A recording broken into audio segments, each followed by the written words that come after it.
Coming up on this Monday edition of Newsline at noon, a 4-day-long snowstorm drops over 1 meter of snow on Korea's eastern coastal regions, marooning mountainous villages and disrupting traffic. A South Korean consortium will send a delegation to North Korea this week to explore the feasibility of its plan to invest in the North's railway and port project with Russia. Plus, Iran and the International Atomic Energy Agency agree on a 7-step process aimed at easing concerns over Tehran's nuclear program. These stories and more on Newsline at noon.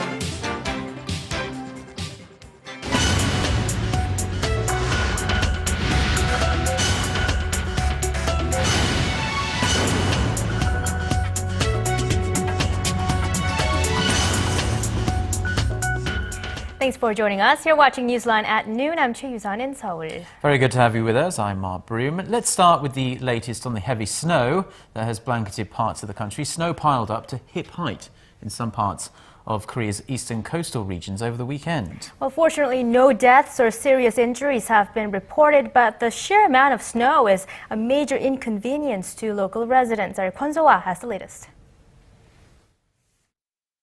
Silent, but enormous. Over 1 meter of snow has piled up over the last 5 days in parts of Korea's eastern coastal regions.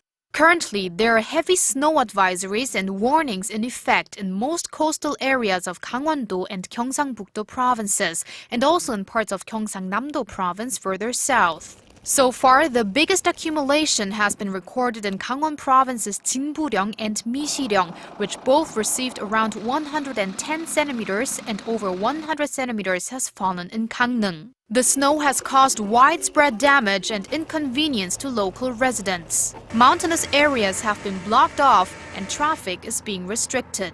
More than 40 schools will be closed on Monday, while around a dozen have postponed entrance and graduation ceremonies. Numerous facilities, especially greenhouses, have collapsed under the sheer weight of the snow. The tomatoes have all gone bad. Even if new tomatoes sprout in this cold, it'll be impossible to restore the greenhouse and get them growing as before. While residents are busy shoving snow off their cars and homes, government officials, police, and the military are helping out in the affected regions. Korea isn't the only country in the region under a thick blanket of snow. A snowstorm hit Japan over the weekend, resulting in 11 deaths in 8 regions, most related in vehicle accidents. Well over 1,000 people were injured. The first heavy snow warning in 13 years was issued in Tokyo as 27 centimeters accumulated, the most in almost half a century. Public transportation services were paralyzed, including at Tokyo's Haneda Airport, where along with the snow, gusty winds blew at up to 75 kilometers an hour. As the low-pressure system is expected to move away from Japan, Korea's eastern coastal regions are forecast to see more snow throughout the week. Kwon So-ah, Arirang News. South Korea has announced the dates for its upcoming military drills with the United States. Seoul's defense ministry says that the annual Key Resolve exercises will begin in exactly 2 weeks' time on February 24th and run through March 6th. The full legal exercises will run until April 18th. The drills could disrupt the two Koreas' plans to resume reunions for families separated since the Korean War, scheduled for February 20th to the 25th, as the North had earlier warned the reunions cannot be held simultaneously with practices for a war. South Korea continues to reiterate the drills are purely defensive in nature. Seoul said it notified Pyongyang of the dates on Sunday, but the North has yet to respond. A delegation from a South Korean consortium will visit North Korea this week for a field study on a joint railway project between Pyongyang and Moscow. Watchers say that although North Korea continues to call on the South to halt its upcoming joint military drills with the U.S., there are signs Pyongyang wants to try and get along. Our Connie Kim reports. The South Korean delegation's visit to the north comes amid steadily increasing hopes once chilly ties between the Koreas are beginning to warm. The South Korean government official said Sunday that 18 officials from the state-run rail operator Korail, steelmaker POSCO, and Hyundai Merchant Marine will visit North Korea's northeastern port city of Najin for a field study for 3 days from Tuesday. The South Korean consortium will fly to North Korea from Vladivostok with Russian officials also taking part in the project. The envisioned 54-kilometer railway line will run between the Russian border town of Hasan and the North Korean port city of Najin. South Korea's involvement represents part of President Park Geun-hye's push to link energy and logistics infrastructure across the continent. She agreed to support the joint railway project during summit talks with Russian President Vladimir Putin in Seoul in November last year. The North's recent peace offensive comes despite Pyongyang's recent call on Seoul to halt its upcoming joint military drills with the U.S. North Korea issued a statement last Thursday saying that reconciliation and provocations cannot coexist, using the example of the upcoming inter-Korean family reunions, which are due to start next week, and the drills, which Pyongyang says are practice for war. Amid the slow warming of ties, the two Koreas also agreed last Friday to establish an internet network at the joint Kaesong Industrial Complex. Connie Kim, Arirang News. Pyongyang has rejected Washington's offer to send its envoy to win the release of Korean-American Kenneth Bae, who was sentenced to 15 years of hard labor in North Korea for supposedly trying to topple the regime. The U.S. State Department has confirmed to the Seoul-based Yonhap News that Pyongyang has called off U.S. human rights envoy Robert King's scheduled visit to hold talks about granting amnesty to Bae. Last Friday, another Japan-based media outlet reported on King's expected visit on this Monday through an interview with a detained American. Pyongyang had previously canceled King's visit in August of last year after Washington decided to deploy nuclear-capable bombers during military drills with Seoul. South Korea's rival parties are debating how to go about achieving reunification with North Korea at the National Assembly on this Monday. On the second day of a four-day hearing, lawmakers are questioning members of President Park's cabinet about the government's specific plans for reunification. In a press conference last month, the president said a unified Korea would be like hitting the jackpot. Ruling party lawmakers support President Park's reunification rhetoric and projects, such as creating a World Peace Park in the demilitarized zone. However, opposition lawmakers say they oppose reunification where the South absorbs the North following an abrupt collapse and are calling for public consensus on how to achieve reunification. This week's cross-questioning of government officials at Korea's National Assembly looks set to be overshadowed by the acquittal late last week of the former Seoul police chief, who was suspected of obstructing a police probe into a high-profile election scandal. Shin Se-min reports. The presidential election meddling scandal, which had dropped out of the limelight in recent weeks, has re-emerged as a burning issue following the acquittal last Thursday of former Seoul Police Chief Kim Yong-pan. Kim was charged with scaling back and whitewashing the results of a police investigation into allegations of state meddling in the 2012 presidential campaign. The main opposition Democratic Party is furious and is demanding key figures in President Park's cabinet resign and a parliamentary probe be launched into the case. The ruling Saenuri Party says it's not open to launching an investigation into the matter. With the interpellation session kicking off on Monday, the National Assembly is expected to be locked in a political standoff with the Democratic Party demanding an investigation into the acquittal. The Democratic Party has also submitted motions to dismiss Minister of Justice Hwang Kyo-ahn for his role in the state probe into the government agency's alleged interference in the 2012 presidential election. The Democratic Party has also submitted motions to dismiss the Minister of Justice Hwang Kyo-ahn for his role in the state probe into the government agency's alleged interference in the 2012 presidential election. The party is also demanding dismissal of the Minister of Education Son Nam-soo for defending right-wing high school history textbooks. The party is also planning on submitting another motion for the dismissal of Finance Minister and Deputy Prime Minister Hyun Oh-seok as a government investigation on the biggest personal information leak in the nation's history comes to an end. Prime Minister Chung Oh-won and cabinet members will be in attendance for foreign, unification, and national security interpellation sessions. Shin Se-min, Arirang News. The Korean government is aiming to toughen penalties on companies found leaking client data or using it to advance their business. This is the latest measure in the government's response to the largest ever personal information leak that still has many understandably rattled. Yulian has the details. The ruling Saenuri Party and government financial agencies have unveiled a proposal for a set of preventive measures designed to prevent future data leaks. This as the nation continues to cope with the fallout from the massive leak of personal information from the country's 3 major credit card companies last month. The proposed plan strengthens the penalties on financial institutions found guilty of leaking or illegally distributing client information to third parties. Under the plan, those found guilty of leaking information would face up to 10 years in prison or a fine of $470,000. That's 3 years longer and 10 times the amount of the current penalties. In addition, those found guilty of using client data to enhance their business activities would be forced to pay a fine that's equivalent to up to 1% of their net sales. Going forward, financial companies and institutions would be required to delete client data within 5 years of a client's last transaction. The proposal must now go through the National Assembly, but if passed, will be implemented starting in the second half of the year. Last month's credit information leak was the 3rd largest in global history, with 104 million people affected. Korean cardholders who hold 4 credit cards each on average were hit especially hard by the leak, which prompted more than 2.5 million people to cancel cards or have them reissued. Yurian, Arirang News.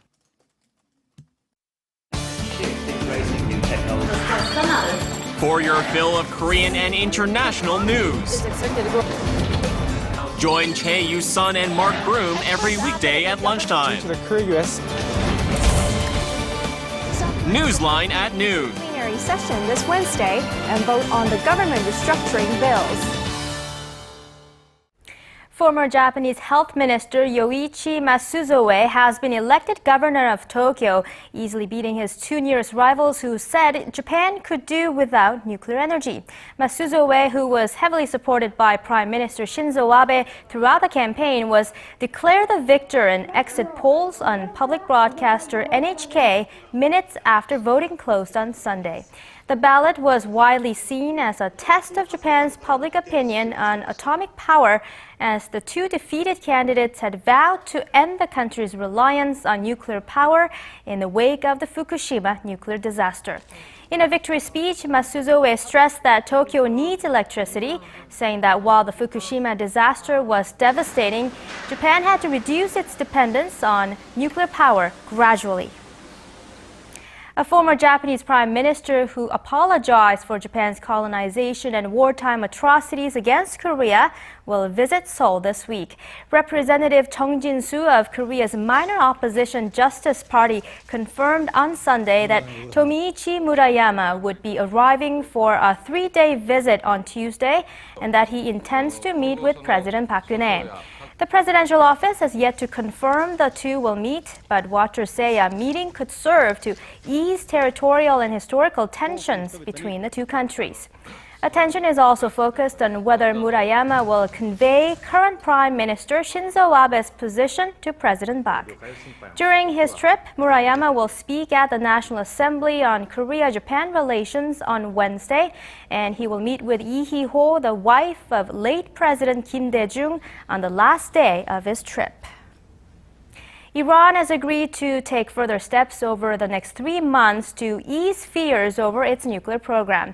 The deal reached between Tehran and the International Atomic Energy Agency on Sunday lays out several practical measures, but does not include a visit to the Parchin military site, which the West and Israel suspect has been used as a nuclear bomb testing site. Our Kim Min-ji reports.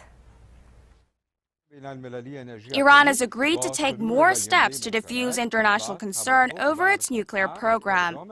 After 2 days of technical talks in Tehran, Iran and the International Atomic Energy Agency reached an agreement Sunday on 7 practical measures to be implemented by May 15th. Among the new measures aimed at enhancing transparency over Iran's nuclear motives and suspicions of its past work on atomic weapons, Iran has promised to provide information about why it wants to develop detonators. The IAEA is probing into possible military elements to Tehran's nuclear work, something Iran has denied.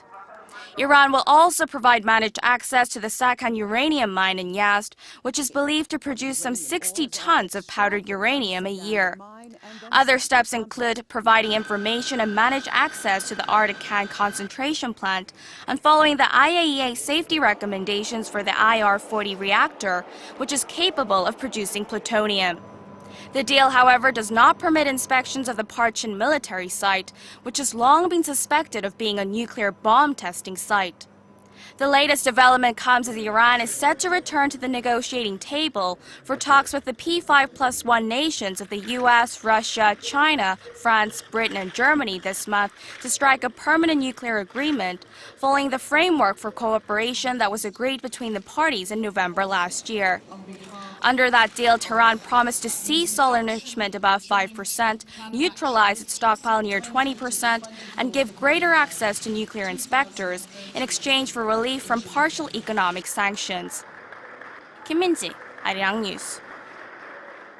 At least 600 people, mostly women and children, were allowed to leave the besieged Syrian city of Homs on Sunday, escaping from hunger and isolation for the first time in more than 1 year. The Syrian government and rebel forces agreed to a 3-day humanitarian pause that began last Friday. The United Nations and the Syrian Red Crescent carried out the evacuation operations. Humanitarian workers also succeeded in delivering aid to parts of the city, despite the threat of mortar attacks and gunfire. Authorities said 250 food packages, 190 hygiene kits and medicine made it inside.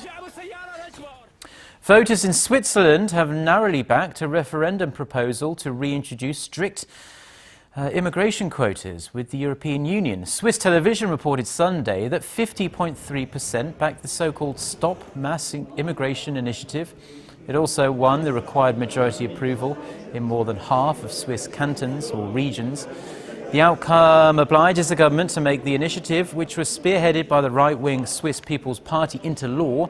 While Switzerland is not part of the EU, its immigration policy is based on free movement of people to and from the EU, as well as allowing in a restricted number of non-EU citizens. The result could hurt Switzerland's ties with Brussels and jeopardize a number of bilateral accords.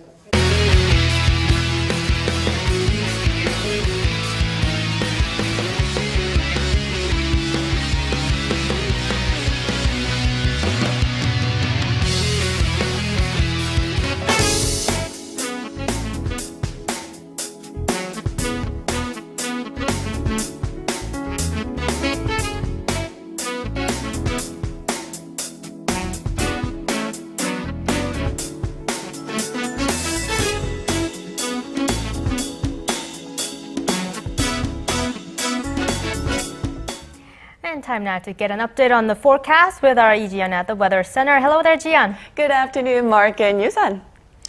Yes, well, Jian, yes. I hear that Gangwon-do has a lot of snow. We reported on it, top story. Are we going to see much more snow over the next day or so?